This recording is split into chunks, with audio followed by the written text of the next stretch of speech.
Hello, everybody. Welcome to Sonic Talk, episode 498. That's right, 2 shows off the big 500, but I've got a holiday in between, so you're going to have to wait a little bit before we get there. What is Sonic Talk? Well, contrary to perhaps if you're watching the pre-show where we were snagging some communication issues, it's a music technology show. It's about synthesizers, software, controllers, live production, live performance, electronic music, all of those things. And that's what we're going to be talking about the next sort of hour or so. I want to say thank you to our competition sponsors, and that is Isotope. If you want to stay tuned, they are giving away a copy of RX6, and more details on how to enter that a little bit later on. I want to say hello to our YouTube chatties. You can find us every Wednesday at 4 p.m. or thereabouts on our YouTube live channel, which is Sonicstate, basically. If you just search that, then if you subscribe to us, you'll get a notification saying, hey, they're live. Get over there and watch it, and you can chat. Or if you like, you can join our IRC chat room, which is at sonicstate.com/live. So we've got kind of 2 things going there. So let's start with Mr. Marc Tinley. We haven't seen him for a little while, and we've been struggling to get his video going, but we've got there, which is awesome. Marc Tinley, sonusmegas.com. He is, at the present time, the proprietor of an electronic instrument and stringed instrument and things curiosity shop in Glastonbury. Does that sound about right? As well as being a sound artist. Yeah, it sounds very accurate, actually. Curiosities are us, yes, indeed. I like the sound of it. Last time we spoke to you, Marc, you were preparing for the onslaught of Glastonbury hipsters. Did that happen? Not too many flip-flops entered, actually. It was all okay. I did have a man from the BBC in today, though, so that must mean that they've only just finished packing up. He said he'd been working on the festival site. So. Whoa. Yeah, well, I mean, I have to say, BBC did a fantastic job. I think we mentioned that a little bit next week, but we've also... thanks for joining us, Marc. I was going to just, at that point, introduce Rich, because he was at Glastonbury also, actually playing at Glastonbury on the main stage on Sunday night with Mr. Nile Rodgers and Chic. I saw him. And it was awesome, Rich. And we talked about it last week, and I was just curious to know, what were your... Because you've done... That's not the first show you've done, is it? Is it the first show on the Pyramid stage? It's the first show on the Pyramid stage, yes. We played in 2013 on, I think, the West Holt stage is what it's called. And we played Pyramid this time, and it was amazing. It was great. Huge. I couldn't believe it. It's quite a view.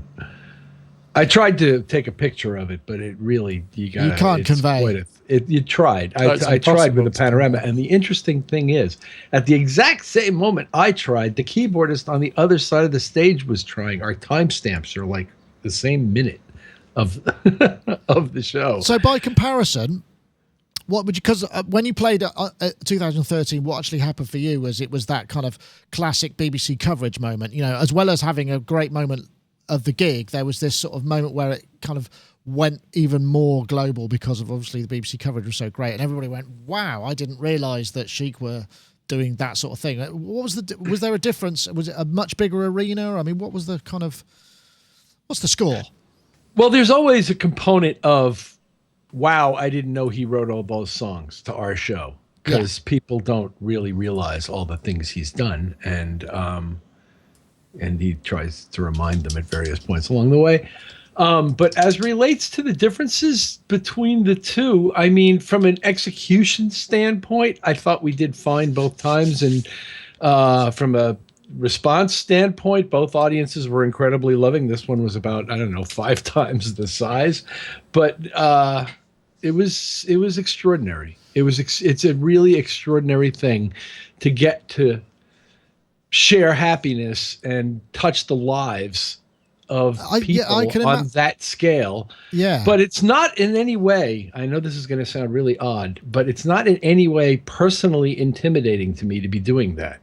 Regardless of the size. I did, because I asked you that before, and I was just really curious about it, because I mean, obviously it's such a big, lots of people get terrified because you got the televised aspect of it as well. But one thing that you said to me that I thought was really interesting is because the sort of respect and the ability of the band means that you don't have to worry so much about, I mean, what's going to happen, you know?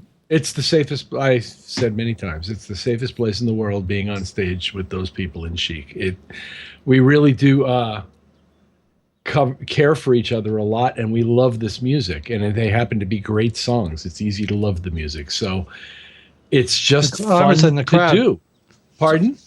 I was in the crowd. The crowd absolutely loved it. It was like you appeal to every age group, from like the little ones right up to the oldies, like, you know, and everyone was dancing where I was, and I must have been probably about a mile away from you, I reckon, Rich. You probably didn't spot it there. Just to I mean, bring, the only time I saw you was on that massive screen. You could virtually hardly see you on the stage. I was so far from the stage. But you did. I have to say, Rich, you did get quite a lot more shots this time than last time. So, you know, they obviously have more cameras for a start, bigger stage, bigger deal. So you got a lot more airtime. Well, there was a guy right over by me. And what's he going to do? I always make sure to greet them early in the show and say hello. Can I get you anything? You know, I didn't go that far. It sounded unbelievable as well. Boy, has that girl got a voice. Yeah. We did. Okay, if I could just, I'm conscious that we should probably pull it back to music technology a little bit. Yeah. So what were you actually using? What's your onstage rig? Was it the same as everything else? I mean, is it the usual deal? I mean, just talk us through what happened. It's my usual deal. The bottom keyboard, I have two keyboards, two 88-note Roland stage pianos, romplers, as we like to call them. And the bottom rompler is playing, is an RD700GX and plays mostly strings and bells and some synthy combinations that I've programmed out of the ROM things that they give you. And that's sort of the coloristic keyboard, and the top one tends to be Rhodes and clavinet and organ and maybe a polysynth now and then, here and there in the show, very rarely. So the top one is kind of the meat and potatoes keyboard type stuff, and the bottom one is more your strings and coloristic. Right, stuff. and as you've said before, they're stuff that shows up at the gig. You don't tour with that; you just tour with the sound set on a USB stick or whatever. So, what's the process when you get that? I mean, does somebody deal with that for you, or do you you get your hands on the keyboard, you make sure it's all working? I mean, in a festival situation, that's tricky, right? In our band, because of the logistics of the way we tour, I handle it myself, and I go backstage before the show. Our crew makes sure that I have ability to see the keyboards powered up backstage, and I power them up and I do what I have to do. I usually load from USB, but quite often I have stored my stuff to the internal memory of the GXs of the world, and some hilarious moments have happened where I'll walk up to a keyboard that I don't think I'd ever see, from a company maybe I haven't seen in a year, and I power it up and it's got my stuff in it. So I guess not that many people use this thing is the moral of that story. But in any case, I usually look after it myself because there isn't a dedicated keyboard tech in our crew, and it's just the best path to making sure. Yeah, right. I can imagine. Okay, here's a question for you. What's the most complicated song you have to play from a kind of technique and sound switching point of view? Probably technically the most challenging thing to play is the middle section of "I Want Your Love," where the horns and I are playing. Oh, that thing, and playing it in rhythm and tightly with them and with both hands. That's the most challenging thing technically to execute in the show. I guess the clavinet break and everybody dance that I do, where Niall comes over and we kind of like funk out for a minute on those chords, is a bit challenging too, but it's gotten to the point where I'm so comfortable with it that we just jamming. Because it's a specific thing that he specified what that thing is, and I had to kind of like learn to play it. And now it's just I could play it in my sleep, but at first it was a bit challenging. And so do you rehearse en masse as a band, or do you tend to kind of work separately and then get together for a quick refresher session and stuff? I'm just curious about the logistics of something like this, because there's a lot of people in the band and it's probably quite hard to get them all in one place. Well, it's expensive to rehearse this band. I mean, let's be, honest about the logistical aspects. It's complicated and expensive to rehearse this band. So to do what we substantially do, like what we did in that show, we don't need to rehearse for it because we've just been doing it for a really long time and we know what it is. But when we introduce new material, or if we have guest artists, which is quite often the case, we schedule rehearsals and we rehearse for a while, and then the artist shows up and we rehearse with the artist and we tweak it until everybody's happy. And so there are moments where we do rehearse, and then there are moments where we've rehearsed things at sound checks, at a progression of sound checks that then becomes a thing in the show. Right, grab it while you can. I guess that's the difference. If you're not doing a festival gig, you're doing a kind of installed gig where it's your night, then you get the opportunity to do that sort of more often, right? Well, and also because we have an incredible sound crew that travels with us, we can get the sound checky parts of our show can be done sometimes in 20 minutes, and we can move on to, okay, we have another 40 minutes. What do we want to do? And we can rehearse. I imagine that's very useful. Very useful. Interesting. Well, having those guys as part of the band, our crew is just, I mean, I know everybody loves their crew, but I'm here to tell you these guys are freaking brilliant. And sound crew in particular, and no, not even in particular, all of them are just amazing and like family to us. And that's the thing about touring with these people. It's my second family. I can't wait to go be with them. I'm going to miss the heck out of here and my wife, but traveling with them is wonderful. It's a blast. You have to laugh a minute and we have a great time. Excellent. Well, I'm sorry to quiz you like that, but I missed the opportunity last week, so I'm glad we got the opportunity this week. Cool. Well, going from one thing to something completely different, and this is something that you found, Rich. Hopefully it's going to play now. That would be awesome if it doesn't play. Excellent. Here we go. This is the UVI Ravenscroft 275 piano, which sounds very lovely, but the thing that's quite interesting about it is it's actually on iOS. So it's UVI, they do lots of great sample libraries, and they're kind of, I guess they're the other, or one of the other alternatives to the Contact engine, and a lot of people swear by their stuff. French company, and it sounds really nice. And the Ravenscroft piano is like a custom thing, isn't it? It's like a really super, the actual piano that they sampled. Okay, well, so we'll come to that. I feel that I should give Marc a quick chance to chat. I'm imagining, Marc, you're probably not in the market for a beautifully sampled piano to run on your phone or iPad, but it's weird, not isn't it? At the moment. It's funny, isn't it, to see that's we're now entering the world where that device is going to be used for high quality, or what would be perceived as extremely high quality samples, if it were only a few years back. So now that's becoming more of a dedicated machine for that kind of stuff. I mean, you needed, a gig or thereabouts of storage to run it, but there you go, right? It is bizarre. I mean, all of this music technology stuff is bizarre. From having, when I started doing it, a BBC Model B was the first thing I used for sequencing on, or a Sinclair ZX Spectrum. So, and that had 48K of memory, but most of that memory was used for the program. So I could probably store, as a sampler, I could store 32 kilobytes. Yeah, it kind of samples, So, I mean, the fact that you can have like this thing, which is basically like a pane of glass, and you can put it in your handbag or your rucksack or whatever, and just kind of pull it out, and you've got like that quality of piano sound is absolutely extraordinary, isn't it, really? Yeah, no, it is totally. I mean, I know, Rich, you were keen on this one, and you said it actually sounded pretty good. I mean, you're a pianist, yeah. And so, but it's an interesting call. I think it's about, let me see, what did I find it as? Well, impressions first, and I'll line up the screenshot.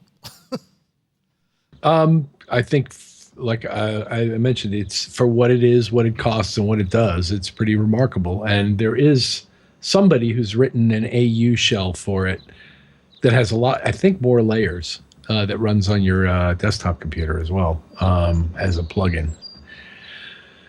It sounded really good. I was impressed. There's a nice selection of microphone choices and things you can do with it. And given that it's running on one of these, it's a pretty remarkable thing. Have you found any polyphony limitations? Because I'm guessing it's either got to run it from RAM or stream it from the storage or stuff. I mean, or have you not been able to kind of work it out? I didn't get a chance to test it like that. I didn't have it wired up. I was using Bluetooth, and I was using the C board, and I don't generally get that much. I don't have a pedal down and start going like this on a C board. It's not that. It's not that. Yeah, no, I get you. So I can't really answer that question. No, that's cool. I assume it's cool, but I don't know. $35.99, which is interesting because it's actually cheaper in many ways than what you would consider to pay for a piano sample library if it were in Contact or maybe UVI or whatever. So I mean, the fact you get the app as well. I guess they've got a kind of general sample playback app. I think it's $35.99. You need iOS 9.3. It's compatible with iPhone, iPad, and iPod. So imagine running that on your iPod Touch. Okay, Chat room to the rescue. The full library is available for $199 US as a UVI library for Falcon or such. And I guess that's going to have more. That's going to have more.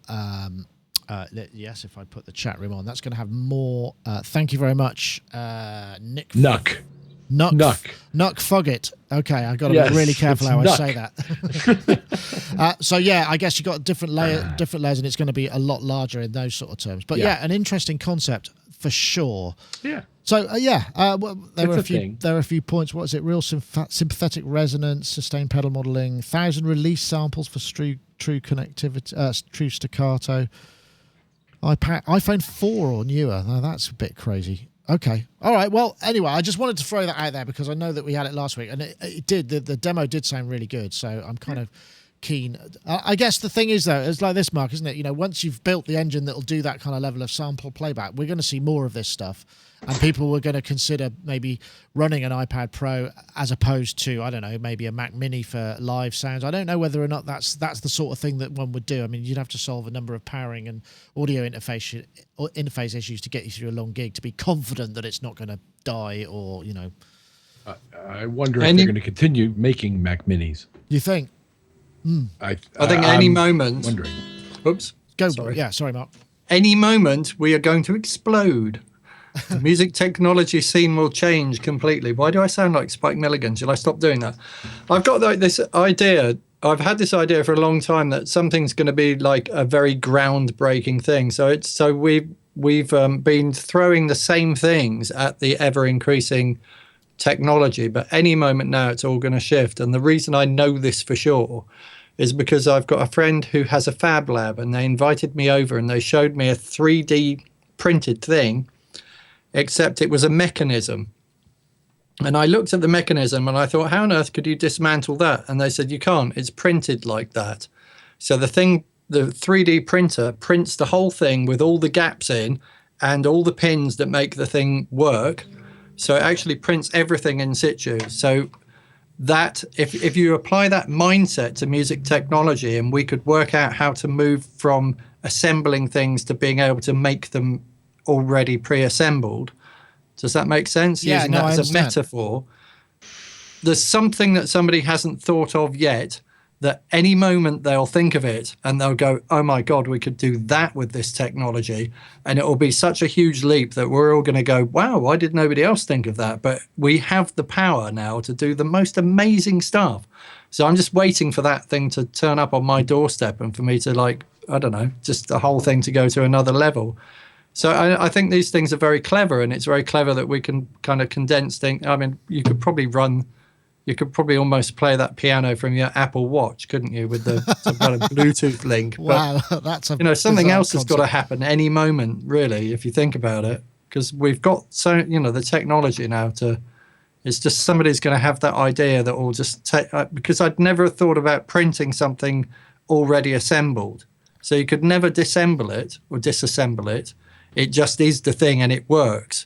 Well, apart from when it breaks, and then you're in trouble, I suppose. That's the. We just print another one. I mean, this was a thing with a really complex kind of an opening and closing, kind of all these leaves that kind of close in on the top of each other. Most extraordinary thing. So, but I don't know. The idea of printing it and printing all the gaps as well, and printing it as a mechanism had never occurred to me. So if you apply the same I see what you mean. Metaphorically to music software, somebody will do something. A quantum leap kind of thing. Any moment. I'm going to throw a quick curveball in here because people in the chat have been asking about it, and it was a kind of big piece of news. And it crashed the Elektron website. This is the news that there's an Octatrack Mark II, which traditionally has been quite an esoteric and niche, but you see it a lot. I did at Cymru Beats. We saw quite a number of them. Probably two. There were 5 performers, and I think I saw 2 of them. And there are other people there with them. And this is the Elektron kind of sample playback, sampling sequencer kind of gizmo. Well, it's not a gizmo. It's like a system. And they've introduced the Mark II, which has the look of the Digitac, got the new buttons. I don't know what else they've changed. I think they've upgraded the components and maybe the D2As, but I'm not sure what else is going on there. I don't know if any of you have ever tried an Octatrack. Have you, Mark, had a chance to check one out? No. No, okay. I did try something called an Octa something in the past, though. Right. many years ago, but probably wasn't that. Well, it's been out for a while. I don't know. Oh, I don't know whether you saw that, Rich. Whether there's whether you've seen or experienced an Octatrack in operation, but it seems like a great thing for playing live. So I'm wondering if that's going to get a bit of a extra kick of sales because it's several years old now. Is it? Didn't they just release a sample playback sequencing device? Wasn't there just a new product from them in the last year that was a smaller version of something like this, and Nick's holding it in his hand? Is that it? Yeah, well, you've got the Elektron Digitac, which is a sampling drum machine. Oh, no, I'm talking... Oh, okay, yeah, right. But I mean, that came out earlier in the year. In fact, those of you who've been waiting... Sorry. How is this different from that? It's a multi-track sample playback, so that it'll play back whole lengths of stems of audio, plus it'll sequence samples. It's got effects engine.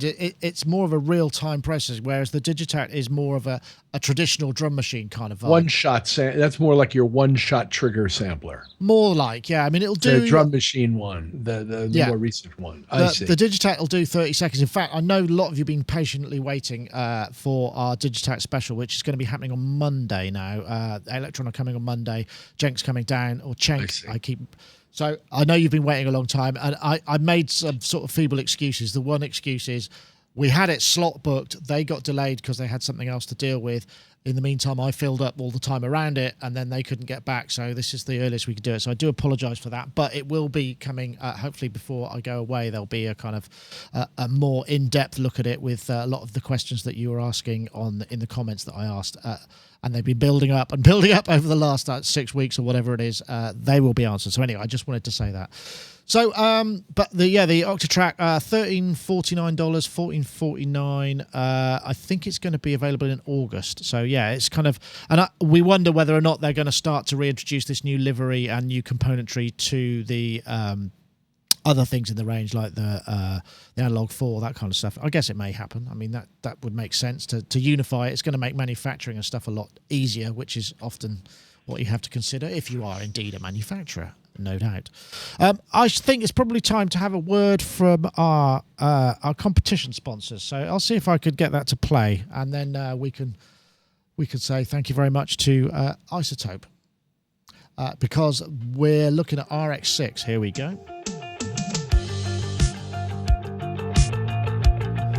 RX6, new version of their widely acclaimed audio restoration, which does a lot of extra things now that you wouldn't consider at the beginning. De-click, which is really handy for headphone bleed, de-hum, ground hum, amp noise, that kind of stuff, spectral repair, all of those great things, noise reduction, spectral de-essing, which is a very powerful tool as well. There's also debreather, which is something, if you've ever had to edit pop vocals, you might well appreciate. There you go. Mouth noise removal, deplosive, all of those things. So it's not just about vocals though. If you've got something that's like a great take and you just want to fix, de-clipper's very, very useful. De-reverb, that's also very useful if you've got like an interview or whatever. I mean, it's just a whole suite of stuff. Please do check it out. RX6, iZotope.com/RX or RX6 will get you there. There's a 10-day demo for all of their stuff. Well worth checking out. And obviously we ran a competition last week, and I asked you to tweet the hashtag DepopDhum and RX6, and we've got a winner, and they are Disgraceland_UK on Twitter. I see what you did there. It's kind of like almost a Banksy kind of thing. Disgraceland_UK. You are last week's winner, so please do get in touch, and we'll get the iZotope people to drop a copy of RX6 in your inbox. While we're on the subject, we have another competition this week, which is again a copy of iZotope RX6. They've been very generous with this. I was going along with the de-click, de-noise kind of thing. So this week's hashtag is de-click, de-noise. That's one word. So you type it as one word, de-click, de-noise, and the hashtag RX6. And if you tweet that to @Sonicstate at Sonicstate, and at Isotope Inc. That'll get you into the competition. It is a Twitter-based competition, I'd just like to point out. So the hashtag #DeclickDenoise and the hashtag RX6 to at Sonicstate and at Isotope Inc. And please feel free to use up those extra characters you've got in the tweet to, send any information, embellish photos, whatever. We know that the folks at Isotope do monitor it, and they see them coming by, and they've got in their recreation area, they've got these big screens which kind of monitor social media, and they always see the competition entries going past, and I think it gives them quite a good buzz. So let's keep that buzz going. So yes, and they go past pretty fast, I can assure you. So anyway, thank you very much to Isotope for sponsoring the competition. Very much appreciated. So let's move on to what other topics have I got here? There's a few. Oh yeah, did you see this was cool? That's not it. It's this one. I do beg your pardon. This appears to be sponsored by Tascam. This is Grammy-winning Robert Carranza, engineer. And I make records for a living. For the past 27 years now, I've been in the music business. Worked with a variety of scope, from Jack Johnson to Marilyn Manson, to salsa music, to reggae, to funk, to the grimiest hip hop, to the darkest metal, and film scores. I started off as basic as it gets with a Porta One studio. My wife bought it for me as a gift. It was my girlfriend back then. She used to work. I don't think I'll play the whole thing, but the thing that was interesting is that it was a bit of a sort of a kind of clickbait headline, but basically he still uses his Tascam Porta One, which for those of you who perhaps don't know what a Porta One is, I have got a photo I prepared here, and I actually used to have one of these. I remember now because I saw this and I thought, yeah, I had one of those as well. And it was after the 244 I had that, and this introduces a number of things. And obviously, he's a tape guy and he uses it for maybe some informal stuff. Obviously, he knows what he can get out of it. And it's a cassette. It's not going to be the greatest thing. But there are two aspects to this topic, really. One is, what do you think of that? And the other one is, what have you still got and still use that you've had the longest? So, Mark, I'm going to start with you. What do I think of that? I think it's bloody brilliant. And if you find a tool that works for you, don't give it up. It makes perfect sense to me. And not only that, I used to have a Porta One, actually, thinking about it. Unfortunately, I don't have it anymore. I'm sure. I do remember them being quite good. I think it had batteries. I think it ran on batteries, but I can't remember. I know the X15 ran off batteries. You could buy an extra battery pack thing that you could put on the back of it, and it just ate batteries, I seem to remember. Yeah, don't rewind. Just turn. I had bought a Portastudio recently, actually. I did buy a Yamaha, oh God, what is it? An MT-04 no, it's not that. I can't remember. MT-44, something like that. Because I've got loads and loads of cassettes of things I recorded when I was younger, which I want to be able to access. And actually also, if you're if anybody else asks me to copy cassettes, I just put the thing on double speed, whack 4 outputs into a DAW and record, forwards and backwards all at the same time. So I can record a cassette into a computer in a quarter of the time, which is quite useful, isn't it? Ah, nice trick. Nice trick. And it also has various different Dolby ons and offs and all sorts of different things. So you can play around with the sound and the noise reduction of it. In terms of, have I still got anything that I've used for years? Yes. My favorite thing that I still have is a Powertran MCS1 sampler, which is a digital delay, but you can freeze the delay. But the coolest thing about it is that it has a click track. So what you can actually do is you put it in sampler mode, you press the record button. It's the first sampler I had that waits to hear a signal before it jumps into record. Again, it's got 64K of memory, I think. So I can whack it That's in record longer. That's mode. shorter than the counting. But I can, well, no, because you can put it on this ridiculously low sample rate, and it's only 8-bit as well. Yeah. So I stick it in record, and then I can start playing a riff. When I start playing the riff, the click track starts playing. When you get to the end of the click track, you can whack it into a loop, and you can make it loop, and then you can keep overdubbing things by turning the freeze on and off. And it really is. I think it's probably one of the first delays that could loop. Powertran did have one before that, I think. DD1000, was it? Right. But this thing is just really cool. It's really cool for like playing around with ideas. And the thing you can do with it that you can't do with any of the modern loopers is you can speed stuff up and slow it down. But I don't mean in a time stretch kind of way. I can slow things down an octave, and then my favorite thing to do is to punch it in and out of record. So I'll like hit the guitar and then punch it in and out of record. So I've got these gated, these jagged little shards of things, and then I end up with a sample, which I could save into a BBC B microcomputer if I had the time, or will or whatever, or just record into a modern, record it out of the MCS1 and back into a modern computer. And I do play around with it quite often. It's a very cool thing. Nice. Well, I'm glad to hear that. That's always good to hear that there are still things around. I guess, Rich, it's over to you now. I mean, I'm guessing, in the world that you inhabit, which is studio sessions, people who are, time is money and we've only got the artist for X number of hours or whatever. Perhaps you don't get to indulge your old passion of whatever you've had for years and years. But I may be making a massive assumption there. Yes, I am. Good. I'm glad. Put me right, Rich. You'll have to unmute yourself first. Okay. Somebody pour him. Somebody get a drink. Somebody take a drink. Somebody take a shot. Well, I've been gigging since I was 15 years old, so it makes sense to reason that I might have some cool old stuff kicking around. But so I'll answer the second question first. The cool old stuff. I have an original Mutron phaser from the 1970s. Wow. Yeah. Okay. I have a Boss CE2 chorus pedal from the same period of time. Nice. I have two Philco Tube 78 players radios in wood cases from the 40s downstairs. Before your time. as much as I don't give in much to romance when it comes to old gear, I do actually get romantic about certain kinds of wacky stuff. Historic mechanical musical instruments interest me, though I don't have many. I actually have a Yamaha CP60 upright electric grand with MIDI in my garage that if you want it, you can come and get it. Parts of it are broken, but it's there and it works. To some extent it works. Some of it doesn't work.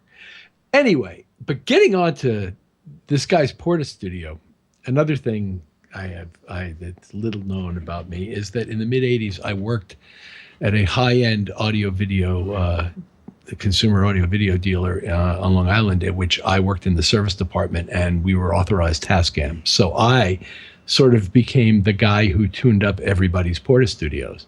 So I knew a lot. I had worked in major recording studios already, and I knew how tape machines worked, and that was actually something I could do for them that, I without a lot of electronics training that I didn't have. So I became sort of the Portastudio tune-up guy. On one level. I also used to tune Nakamichis and a whole bunch of other stuff. But so I know a lot about these machines. Ridiculous. And the fact that guy's still works is an absolute freaking miracle to me. But it's I actually have been in and out of Portastudios more than most people Oh, interesting. Could it be improved upon from the factory setup? Could you get it to kind of perform better, or did it require, or would you match it to a specific tape formulation to get the best out of it? Oh, it could be improved. Yeah, it could be made to sound really good. Yeah, they had, if you didn't follow the tune-up procedure that they provided to you in the manual, whereas if you did, it was going to sound kind of like that. But you could actually get it to sound good by, I used to bypass the DBX and tune the thing up and then engage the DBX. They wanted you to tune the thing through the DBX compander, which made no sense to me whatsoever. So I developed my own procedure, and I actually made jumpers and stuff to make this work, and got really good at making Portastudio sound great. I could make that guy's Portastudio sound great. Well, there you go. Maybe you did. You didn't realize it, and that's possible. Why you're still using it. Yeah. If he was on Long Island in the mid-'80s with it, then I probably did. Yeah, Robert Carranza, one of his quotes. I mean, he did like Jack Johnson, Marilyn Manson, Los Lobos, so he's got Grammys. One thing he says, not to put the Grammys down, but the Porta One means more to me than the Grammys. It's one of my most prized possessions. It got me into the business. So that's one thing he did mention at the time. It kind of got him out of the garage and able to kind of get into the recording side. And for many of us, it was the same, and that kind of transition that technology enabled that transition. I can relate to that because the other most valuable, precious piece of gear in my lifetime that's still where it was is the Steinway 1914 6-foot grand piano that I grew up playing, which remains in my father's living room. And that would be like if, yes, you could have all the awards in the world back, but you can't take the piano kind of thing if I were given that kind of choice, which I don't know if I ever will be. But that's another one of those really, really old historic pieces. I guess going back to 1914, that's pretty good. Yeah, no, I can imagine. My partner, Jane, she's got an old Bechstein, which we think is not about its turn of the century, 1900, somewhere around there. And, you know, it does need to tune up and what have you. But, I mean, I didn't grow up. Look, we had a really crummy piano in our house, and it wasn't really, it was bought because I was learning the piano, but I used to take the front off it and record it and stuff, and it just, you know, but I miss that physicality. But the neighbours always used to complain because I always used to get creative after hours, and we lived in a very small terraced house, you know, so it didn't work. I was just trying to think what it was that I've still got that I've had for years and years and years, and it's not. I might just go and quickly grab it actually. Okay, the betting window's open. The what? The betting window. Betting Is he window. coming back with a teddy bear?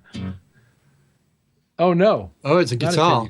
It's not a teddy bear. Yeah, it's actually a guitar, which is kind of weird. But I started out in the Portastudio world with sort of drum machines and guitars and synthesizers beforehand. And this guitar here is a Burns Split Sound 1962 original split sonic with those kind of weird pickups with wild dogs and, you know, all of that kind of stuff.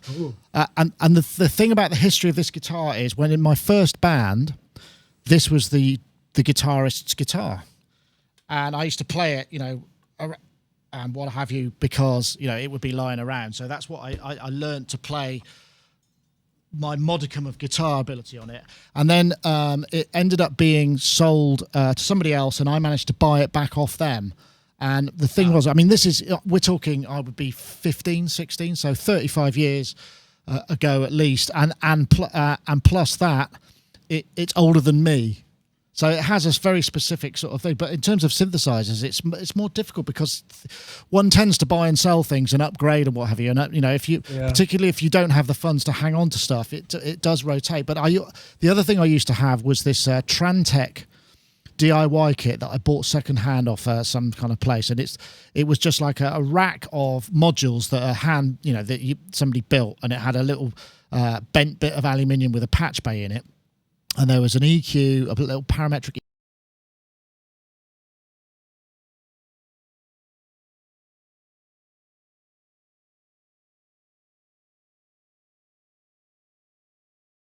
To use that, and I remember the sound of the vocals in a number of things that were the first sort of bedroom remixes that we did went through the Trantec, and the Trantec was like a Keypex, but way more vicious and ran probably at -20. So anything you put into it would be hitting it really hard.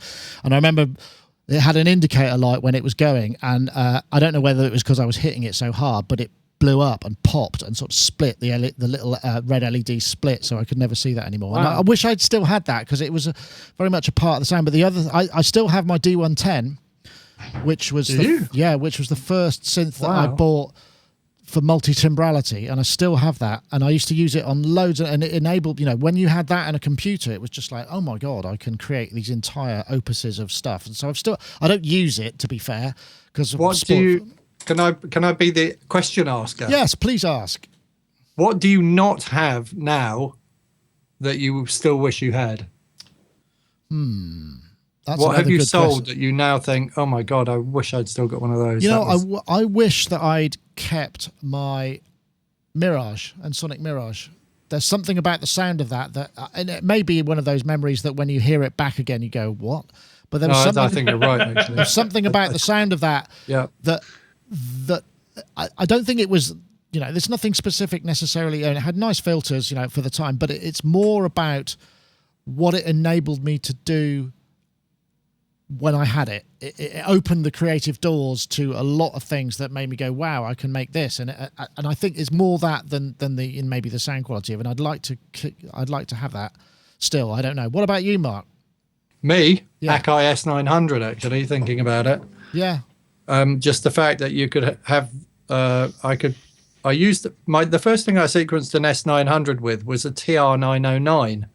So I ran the S900 full of samples, and I had like a few bass notes that I needed for my bass line, and all the rest of them were samples, which I triggered off each of the 16 keys on the TR909.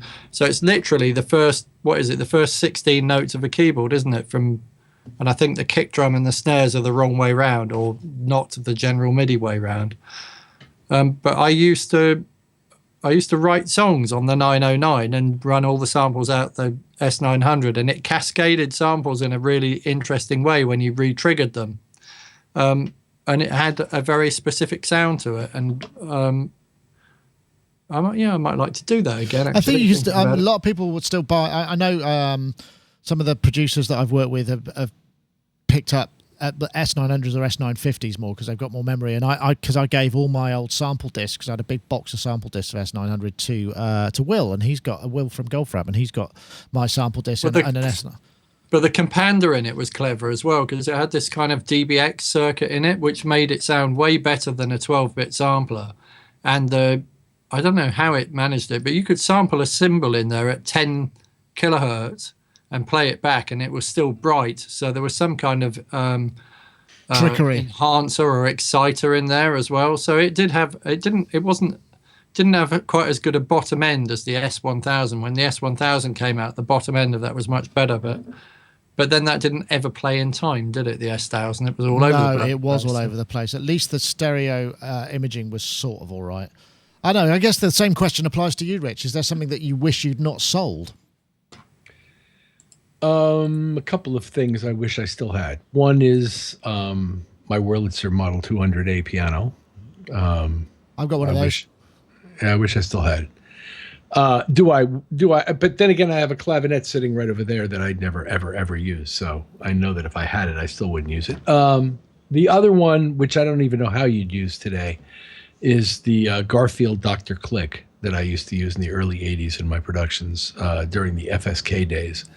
And that's why I say I don't know quite how you'd use it in today's world. But in addition to breaking clocks up into any possible subdivision you needed to make any kind of gear you had in the room work in time, it also had two separate control voltage sections with continuously variable waveforms that could be operated in rhythm with those clocks at any subdivision you wanted, and you could do all kinds of incredibly cool stuff with those control voltage sources. Now, in today's world, there's probably 100 analogous products in Eurorack that do this.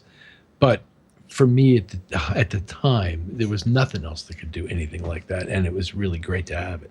So again, does it sort of go back to the kind of concept that I'd had, which was, it's not necessarily the functionality, but it's the memory of the doors it opened at the time. So it's the romance.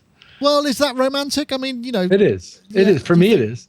In terms of, because it was like pushing rocks uphill. I'm sorry, Mark. Yeah, no, I know. But it allows you to do things that you can't do with anything else. So you're talking about time code and being able to spit time code out in weird ways. C-Lab Notator allowed you to spit Sync24 time code out and to stop and start it in patterns. So when I switched between patterns, I could make 303s step back in the bar, if that makes sense.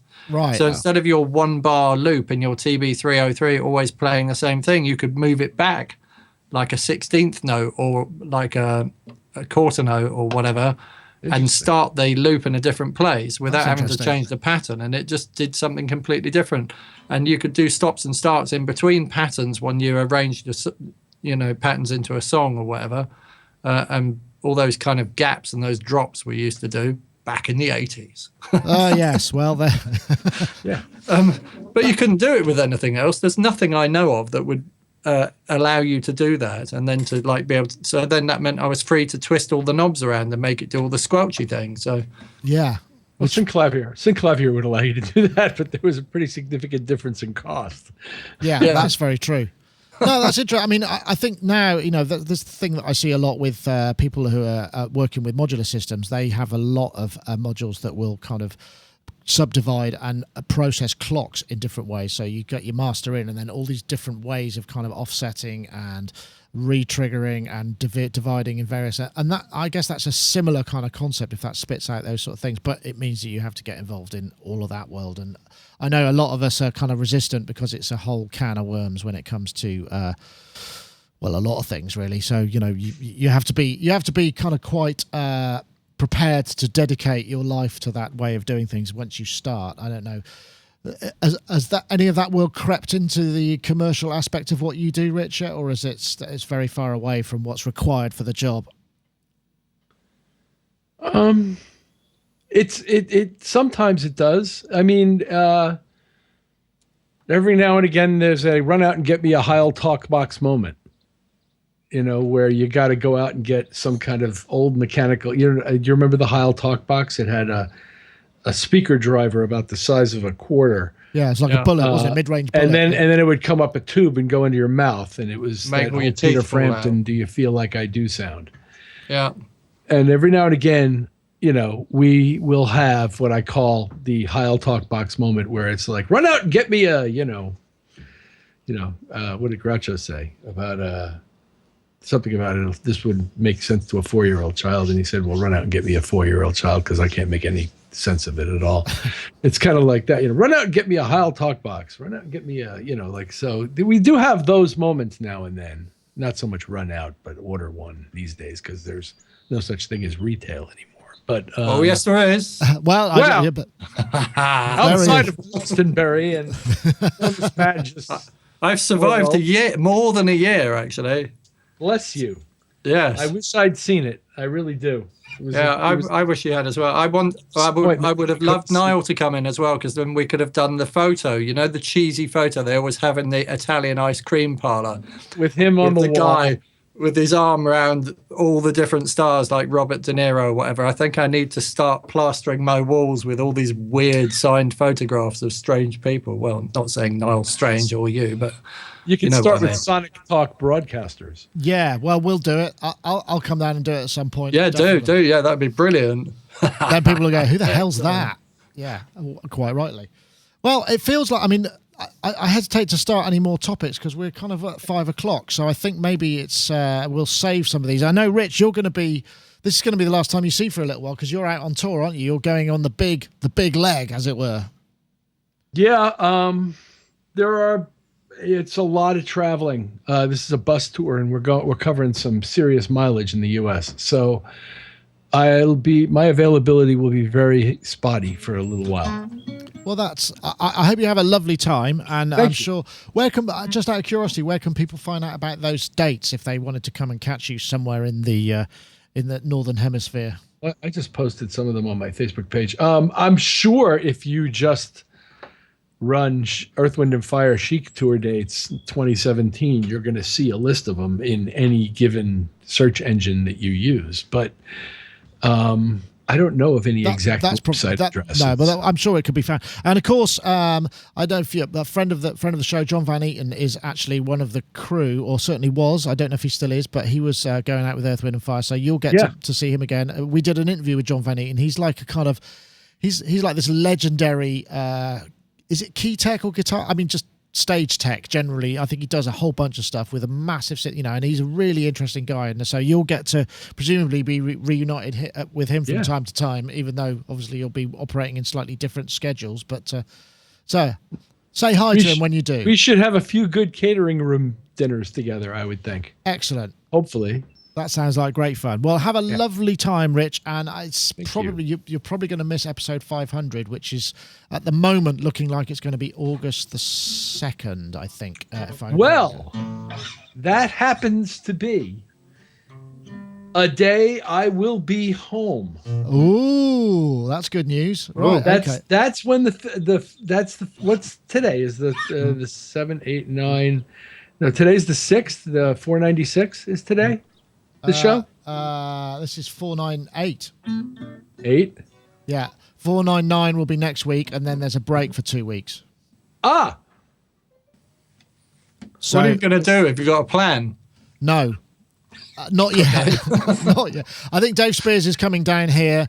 I haven't really. I know I should be able to make that. Excellent. Well, I think we'll just make it a kind of big party style thing, and there'll be lots of laughs. That's the plan. Cool. Get as many. I know we can only usually get 4 people on, but I'll try and get as many as I can. And well, maybe I should come as well to you as well, and then it frees up a slot for a person that can't. An external. Yeah, that could work. I'm sure we could make that work. That would be a lot of fun. Anyway, this has been slightly rambling on my part, and I do apologise if you were expecting some tightly focused music tech talk, but that's the way we roll. As I said, it's an informal and fun gathering, and I hope you've enjoyed it. And don't forget, if you're interested in entering the competition to win iZotope's RX6, basically you just need to enter via Twitter. We're looking for the hashtag DClickDnoise. That's one word. That's DE-click and DE-noise. So DClickDnoise, if you see what I mean. And the hashtag RX6, and you tweet those to @Sonicstate and @iZotope Inc. So that's the hashtag DClickDnoise, the hashtag RX6 to @Sonicstate and @iZotope Inc. And you'll be able to enter the competition, and we'll pick another one next week. And while I'm away, I don't know if I might have mentioned it on the show. I think I mentioned it pre-show. I'm hoping to do an interview with this producer, a guy called Mountain Bird from Sweden. So that'll be one of the holes that'll slot. But it won't be a properly numbered Sonic Talk. So it won't offset the actual 500. That's what I'm hoping anyway. So. Once again, we encourage you to subscribe to Sonicstate. We've got a lot of stuff coming up. We've got a whole series on Ableton coming up. We've got some stuff with Tim Exile. We've got the Novation Circuit Monostation review coming up. We've got there's a whole bunch of things planned and in the system and ready to go. So thanks again for watching, and thank you very much, Rich, for joining us. It's been a pleasure. I hope your packing goes according to plan as you miniaturize everything you possibly can for lugging great. about. Excellent. I'm glad to hear it. Thank you. And have a great trip. And also, Mr. Mark Tinley, thank you for persevering and finding a Skype machine that finally worked for us so that we could talk to you, and look forward to it another time. Indeed. Absolutely. Thank you very much for having me. You're welcome. Pleasure as always.